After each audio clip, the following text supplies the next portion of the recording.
It's another chilly one. But good news, we've started to tackle the damp end wall issue. So we've taken on board all of your advice and we've weighed up the options, and we've decided to get the pros in to resolve it. Just because Adam and I, we both have our main full-time jobs, so the nights are getting darker now, which, you know, it's pitch black by the time we get home from work. So that pretty much only leaves the weekend to tackle it. And just watching the stonemasons at work there, trying to remove the old paint and the old cement from that wall. Yeah, that would have taken Adam and I ages. It would have taken us many, many weekends, and it would have meant the damp wall wouldn't be resolved until next year. So I'm so glad we hired them to come out and resolve it. It's not cheap, but you know, they are skilled at what they do, and so we're kind of hoping that we can glean some information and tips from them.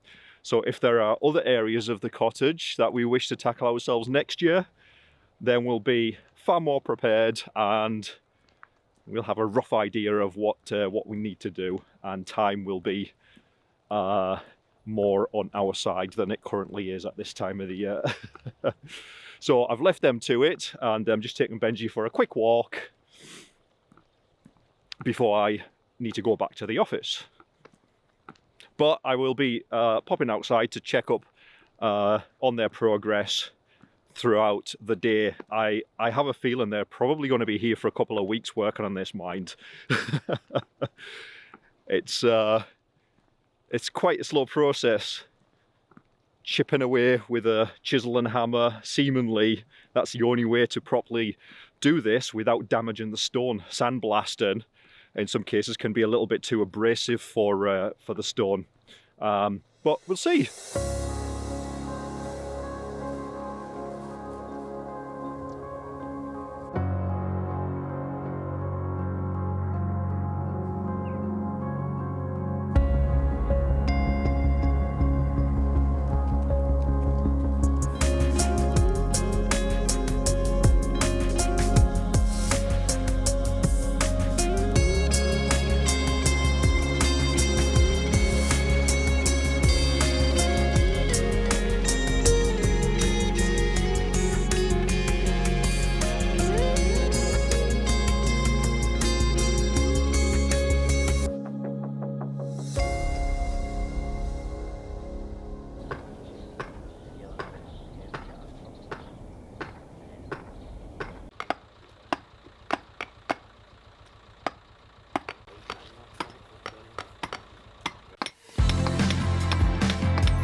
Okay, so here's what the stonemasons have explained to me.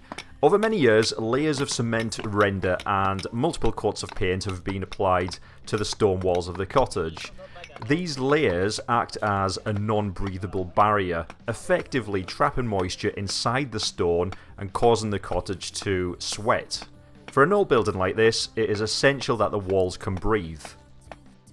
The natural process involves the stone getting wet when it rains and then drying out as the moisture evaporates once the rain stops. In addition to rain, moisture also comes from daily activities like cooking, showering, drying laundry, and even breathing. The stones should be able to absorb some of this moisture and release it with proper ventilation.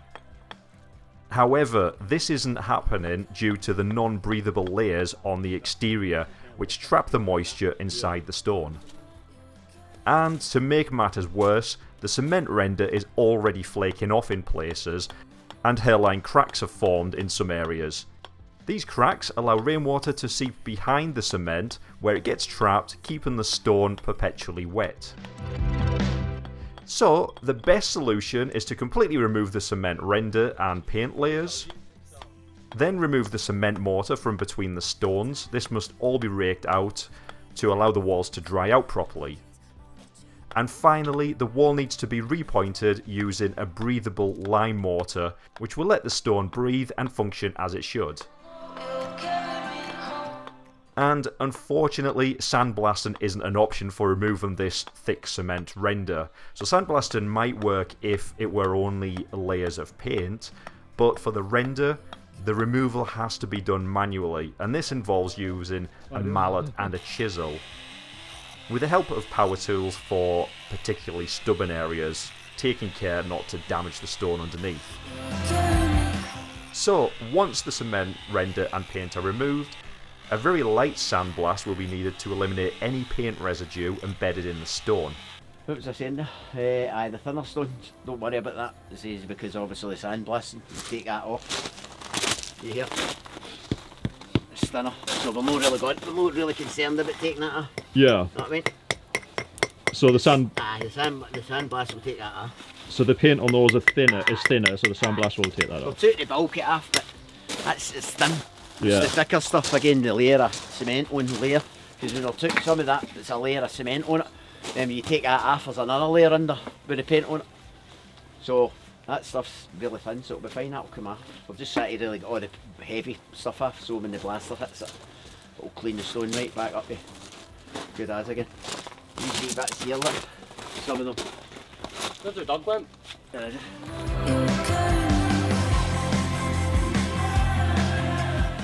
After that, the repointing with lime mortar can begin. And as you can imagine, this is incredibly labour intensive and time consuming.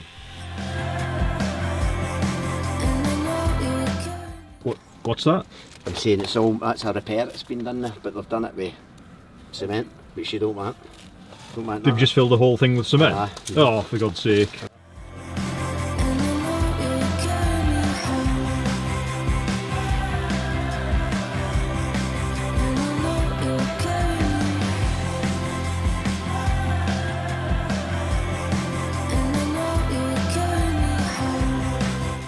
Okay, so as you can see, this is going to take quite some time. So we'll leave the stonemasons do their thing for the time being, and we'll rejoin them again later to see how they are getting on.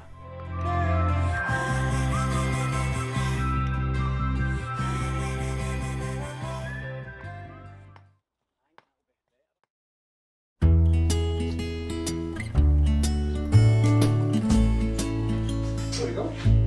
Ooh, nice coffees. Thank you very much. You're welcome. This looks delicious, with sprinkles of chocolate on as well.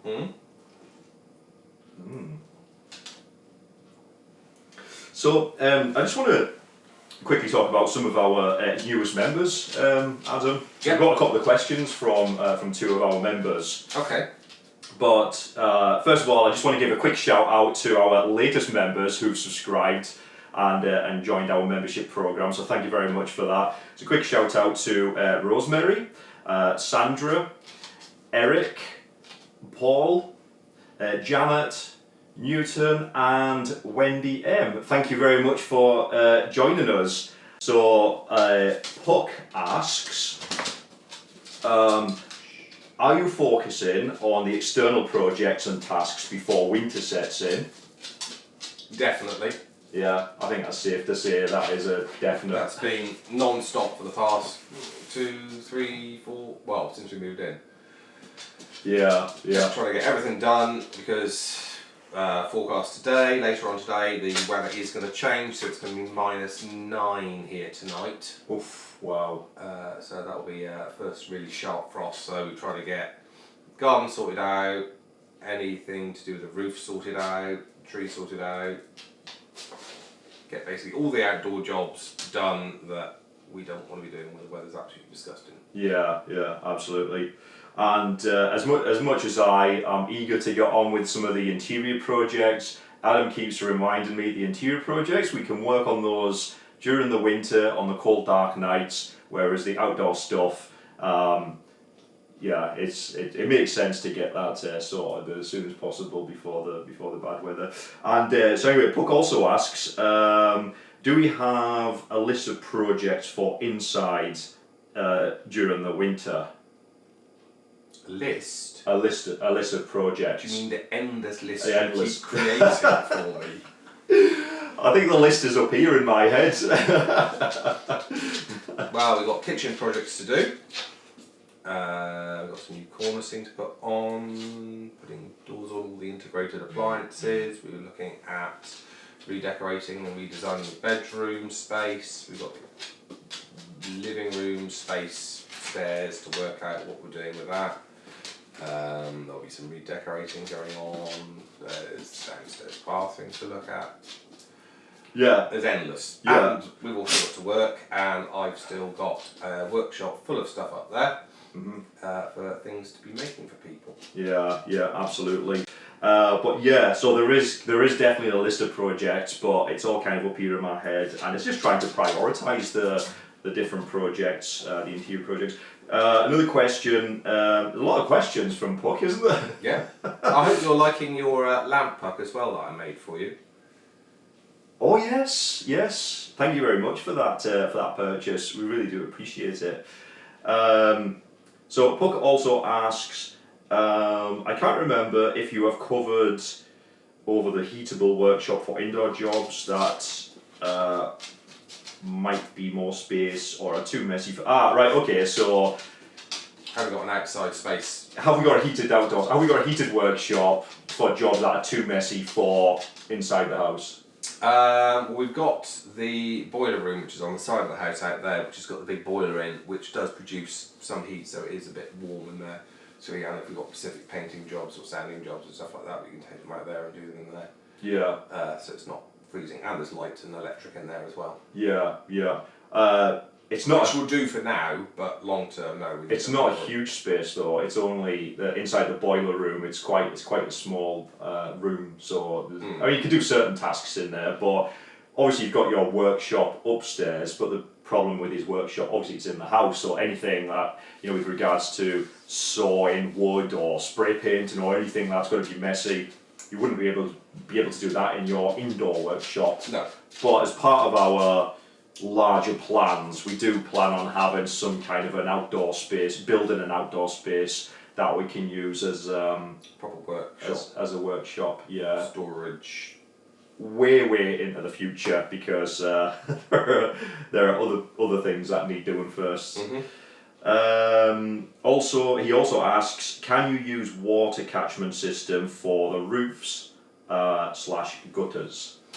It's a really good idea. Yes, definitely, especially for the garden in the summer. Yeah, and that will just save it going down the drains, into the cesspit.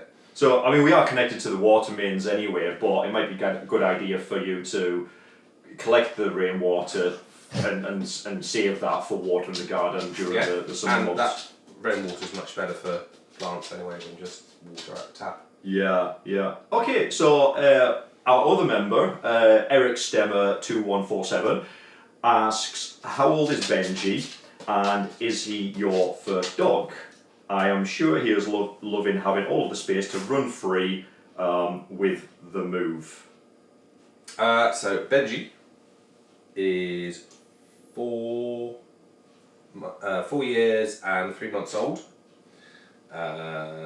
We got him during COVID because we had a Labrador before called Sam who passed away unfortunately, but he was 15 years old, so he had a really long, really good life. He passed away during COVID, which was horrible time for everyone, that just added to the more horrible. And we were like, no, we can't cope with another dog, it's too painful. After about 2 weeks of just silence and house, and it was just like, you've got to have something four-legged. Yeah. And then suddenly you appeared. I found you in the morning, and by the evening it was we're having a Labrador and it's arriving in an hour's time.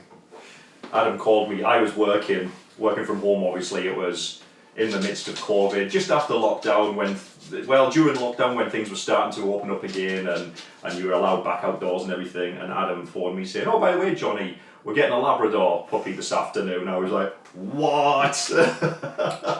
Luckily, I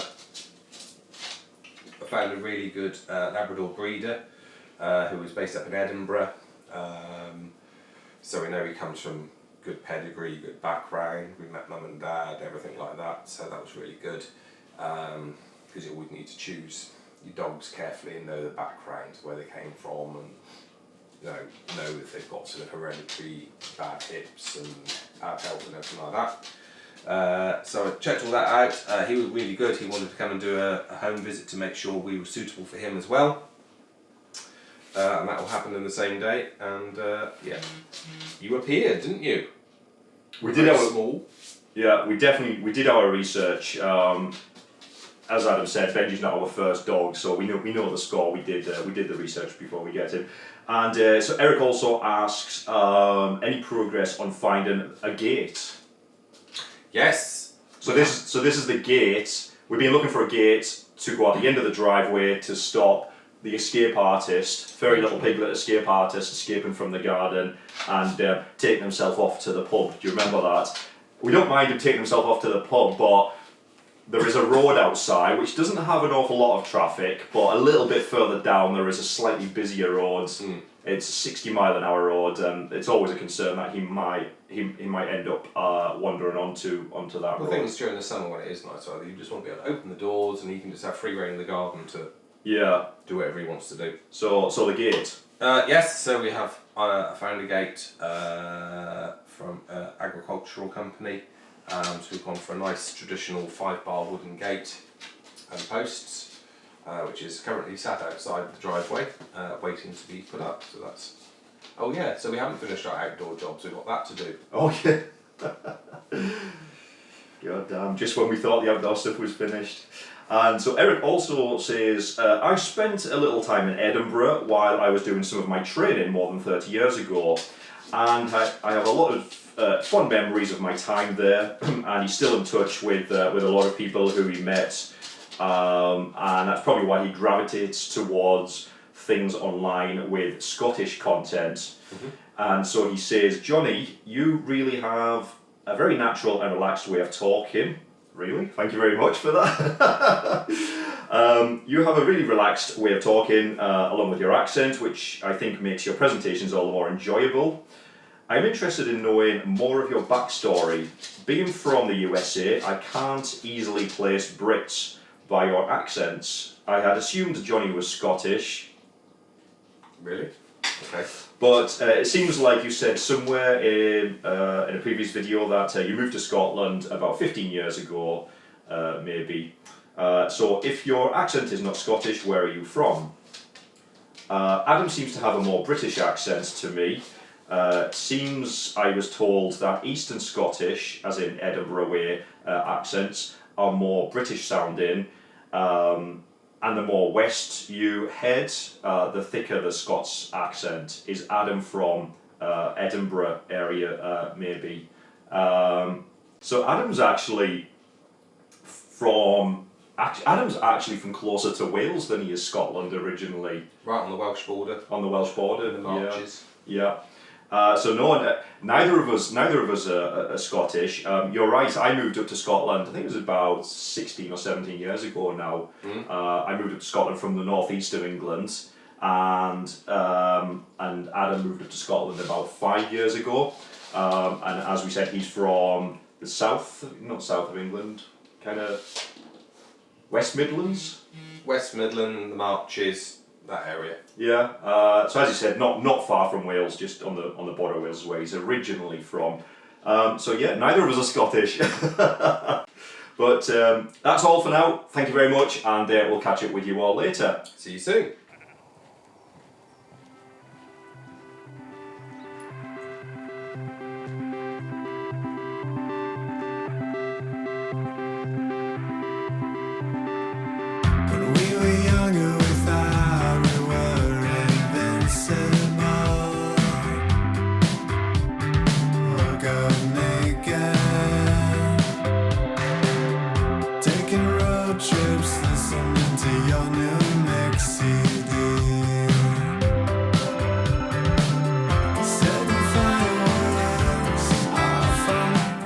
Benjamin, is this good for dogs? Benji, you knocked me down the hill. Tinker. Is it good for Labradors? Your bucket's overflowing. Go on in, isn't it? Have a run. Go on. Go see.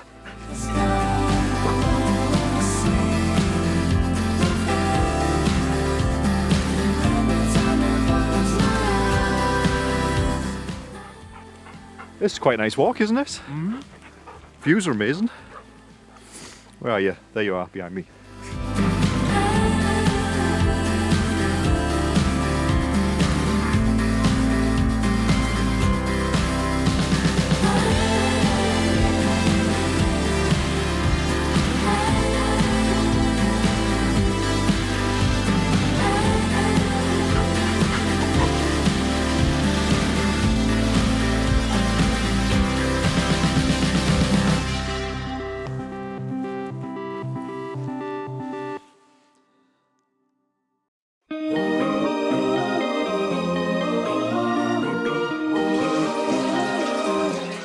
Not getting out yet. Oh dear, somebody's not impressed. But Benji, you stink, you need a bath. Sit. Remember what comes after this though? It's the towel, and you like the towel. You're not impressed? Good boy. Come on, Once he gets into it, he's fine. he likes it. It's just that initial, maybe because it's a different bathroom, a strange bathroom. What he wants his power shower. Yeah. Is that what's up? You want your power shower? You don't want the 80s bathroom? The 80s bathroom. Is that what it is? You're like, oh no. Can you sit? I don't like the bathroom. Gee, can you sit down, please? Come on. Sit, sit, sit, sit, sit. There's a good boy.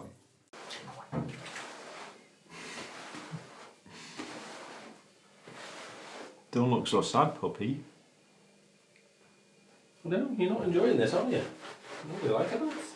He only likes the towel afterwards.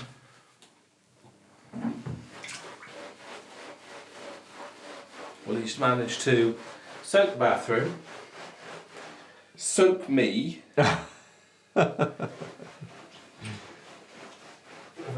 swamp going on in here. There are towels everywhere where Benji's just almost flooded the place. You trying to flood the cottage?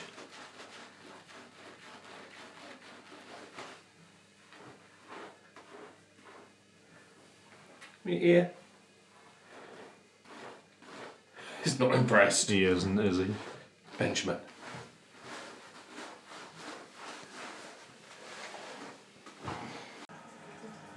Adam, I don't know who's wetter, you or the dog. I We've had a monsoon.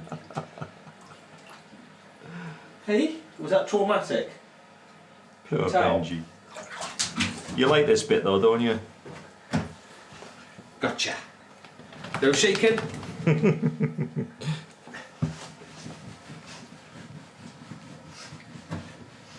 Oh, you do like a towel. No shaking. Benjamin. Goodness, come here.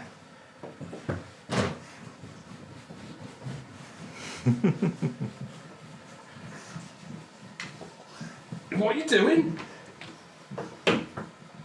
What you doing? Bloody hell. This is what he's like when we come back from the walk, if we've got wet in the rain. He loves a good rub down with a towel. Maybe it feels like a massage for him.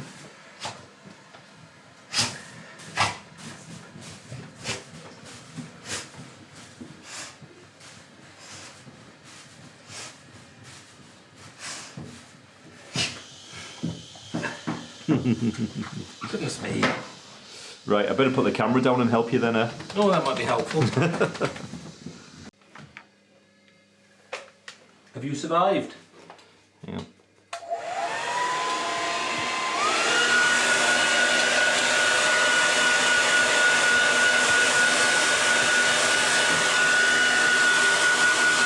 You going down? Oh,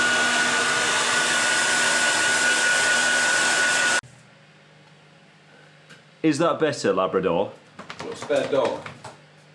What? Oh, the amount of dog fur. Jeez. You're going to break the bath, Benji. You'll end up blocking the plug hole. Is that better? Is that better? Where have you gone? Benji still needs his puppy puzzle ball to slow down his eating because he's a gannet. Good boy.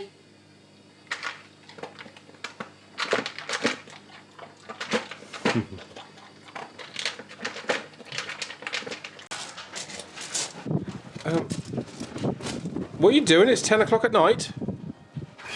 Shaking the fur off his towel before they go into the washing machine. God. So it doesn't clog up the washer. Lunatic.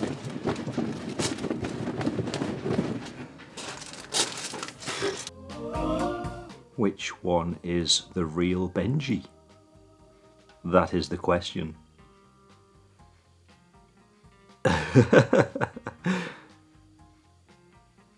Benji? Are you all snug after your bath? Are you all cosy and snuggled up after your bath? Huh?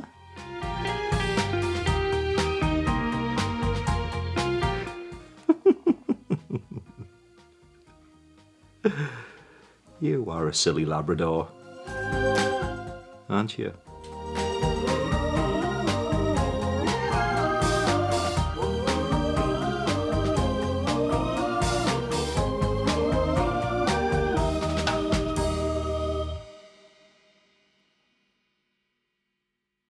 Well, this is a new experience for me. We've got the chimney sweep out. I've never lived in a property with an open flight before where the chimneys needed sweeping, so is it going to be something like something from Mary Poppins with Bert the chimney sweep? Who knows? We'll wait and see. But he's got all of his stuff. I don't know if you can see it just down there. Because we have had the fire lit a couple of times, but we were sitting there the other night, the fire wasn't lit, and you could just hear stuff falling down the chimney, so we were like, a few of you guys had suggested on one of our previous videos, guys, get the chimney swept, safety first. So, yep. So if you're getting a chimney fire, how do you know? You just hear this roaring sound. Yeah, you hear quite a loud roar, a bit like a train. Depends on how hot it is. And that's usually because, there's a bird's nest up there which has caught fire or something like that. Could be tar, too much tar, bird's nest, Right. anything like that. Benji, you're going to end up a black Labrador in a minute. This is Tim, by the way. He's now our chimney sweep. If ever we get it done, eh? Benji, come on, out the way. Sometimes these come off dead easy, which they should. They just a fucking turn.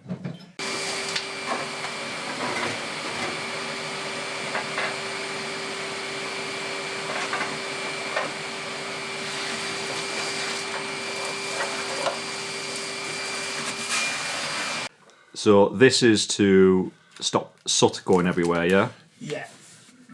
Keep the soot in the fire.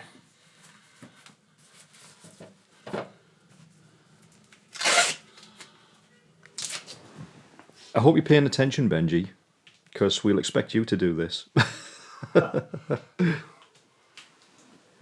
Dangle a toy on a stick down. Oh, yeah? There's an idea.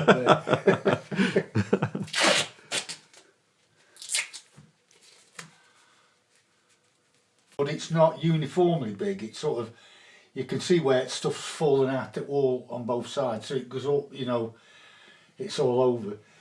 But we'll use this rod, which is sort of purposely bent.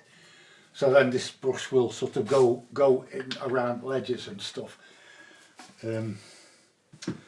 Like I say, we'll just be gentle and hopefully none of those rocks will fall down. So Tim was just saying there is a chance that stones could fall down from the inside of the chimney. Hopefully not. Fingers crossed, eh?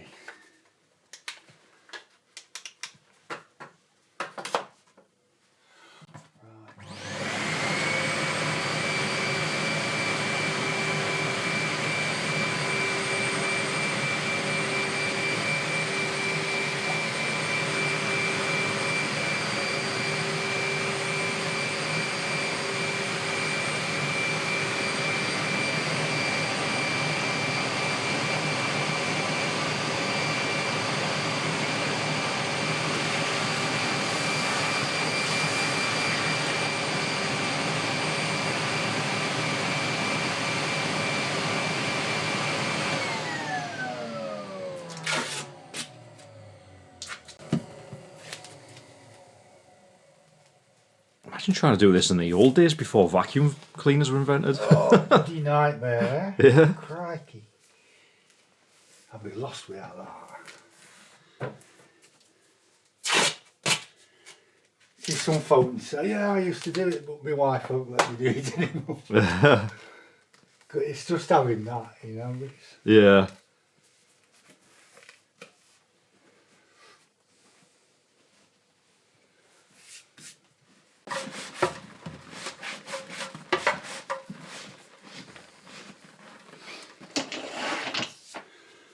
I think it's maybe more like 18, this chimney.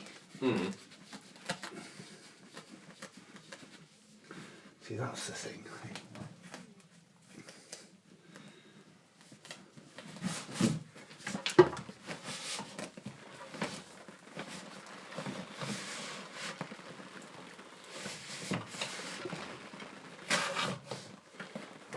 Just slow and gentle with this one. There's that many ledges in it. Yeah. So it would have always been like that? No, it's probably, I don't know when it was built. What, 200 years ago, what do you think? Yeah. Yeah, I think it was 1850s it was built. So if you see one chimney fire every 3 years. Oh.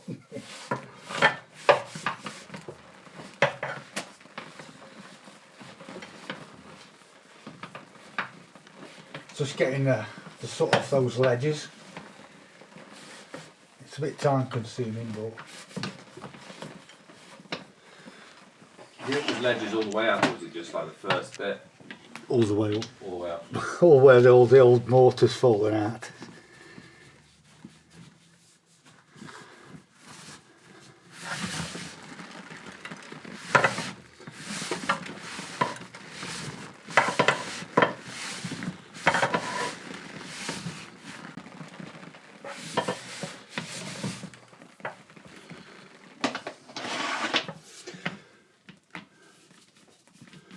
They're not usually as bad as this chimney wise, you know, it's just that this one's very old.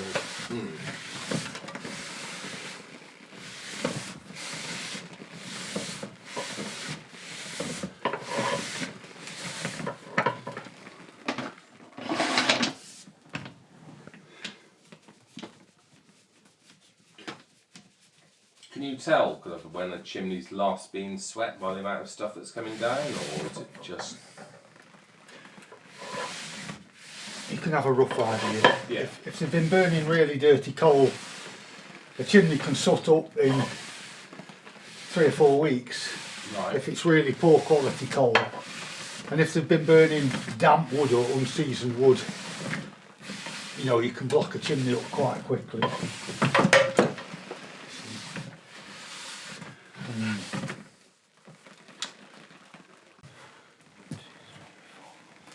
This is 18. We asked Tim for his thoughts on whether or not we should swap out our open fire for a stove, and he was all for it. He mentioned 2 big reasons, safety and efficiency. On the safety side, we've had a few close calls already with hot embers popping out onto the rug when the fire guard is off temporarily for us to tend to the fire. Efficiency-wise, it turns out that about 85% of the heat from an open fire just shoots straight up the chimney, or lum as it's called in Scotland. A stove, however, would let us keep more heat in the room, give us better control, and even help dry out the stone wall. So we'd need to fit a liner up the chimney for the stove to work properly. So here, Tim is talking about the cost of a good quality liner.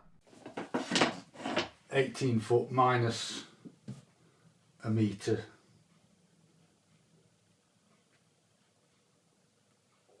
So that's 15 foot, isn't it? Yeah. Yeah, for 5 metre. About 5 metres. 40 quid a metre, 200 quid. Mm-hmm. But that's for a good quality liner, you know, it should Yeah, last you a well long the thing is time. if you're going to do it, you've got to do it properly. Yeah, absolutely. As you said, otherwise it's false economy, isn't it, if you just go for the cheap stuff? Oh, it's horrible. Cheap stuff in and then they drop to pieces after 3 years. Can you hear all the soot falling down behind it? It'll be soot and it'll be lime mortar and, All right. you know, bits of stuff out at stonework. And hopefully not birds' nests. Not this, not another one.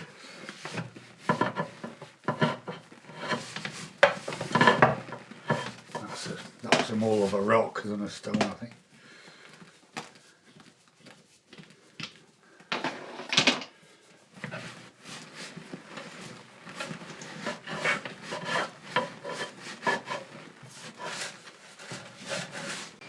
With the chimney swept, all that's left to do now is tidy up, and as Tim removes the dust cover and starts to vacuum, he points out some bits of stone and mortar that have dropped down from inside of the chimney, and he tells us that ideally the chimney really needs a liner. It's not all salt, there's some salt there obviously, but bit of stone. Oh, wow. So that's into wall, and that's sort of where soot can get through, you know, around it. So Yeah. that's fallen down. Yeah. Lime mortar, more lime mortar. So yeah, he wants a liner. A daft question, does the chimney ever need to be lime repointed inside the chimney? If lime mortar drops down over time, You'd have a job. that's what You'd have to take the wall down. surely like the bricks over time would just fall down. Or is that that's what you were talking about? You were hoping boulders don't fall down. Yeah. Aye, they're just sort of sitting there, minding their own business. So there you go. The chimney has been swept. And very little rubble came down. But it sounds like it's not in the best of conditions just because of the age. So it has been recommended to opt for a log burning stove and put a liner up the chimney. Is it a liner up the chimney or a liner down the chimney? You put it in from the top, take the cowl off, drop the liner down. Obviously, depending on what's there, brass metal plate on top, and then your wood burner, and then the flue, and that would connect. And then once that's sealed, you then backfill with vermiculite. There you go. Well folks, it really is that time already. Sorry, but we're going to have to leave it here for the time being, and we'll rejoin the Stonemasons' progress in the next video. Once again, thanks for joining us on our journey, we really do appreciate it. And if you haven't already, please remember to subscribe, as you really will be helping us, and you'll get notified when our next video is ready. In the meantime, have a lovely weekend, and I'll leave you with this sleeping Labrador. And we'll see you next week.